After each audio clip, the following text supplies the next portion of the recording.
लाहौर में फ़ज़ाई आलूदगी की शरह में मामूली कमी 186 के औसत एयर क्वालिटी इंडेक्स के साथ दुनिया में दूसरे नंबर पर आ गया। मखसूस इलाकों में लॉकडाउन पर भी अमल जारी है। मज़ीद जानते हैं सुहेल कैसे से। सुहेल, आगाह कीजिएगा।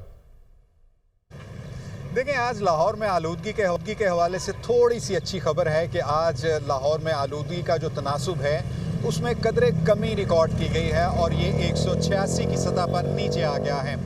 चंद रोज़ पहले तक ये 700 की सतह से भी तजावुज़ कर चुका था और इस वजह से बदतरीन सूरत हाल का सामना रहा। और दूसरी बात यह है कि जो स्मार्ट लॉकडाउन इस वक्त लाहौर के चंद मखसूस इलाकों में नाफिज किया गया है उस पर भी अमल दरामद का सिलसिला चल रहा है। सो ये सूरत हाल है जी लाहौर में। और माहिरीन की तरफ से तो बहरहाल अभी भी यही कहा जा रहा है कि आने वाले दिनों में एक मरतबा फिर इस बात के वाज़ेह इम्कानात मौजूद हैं कि आलूदगी के तनासुब में इजाफ़ा हो सकता है और इसका एक वाहद हल बारिश या बाकी रह गया है। लेकिन महकमा मौसमियात की तरफ से ये बताया जा रहा है कि फ़िलहाल बारिश का भी कोई इम्कान नहीं है। जी।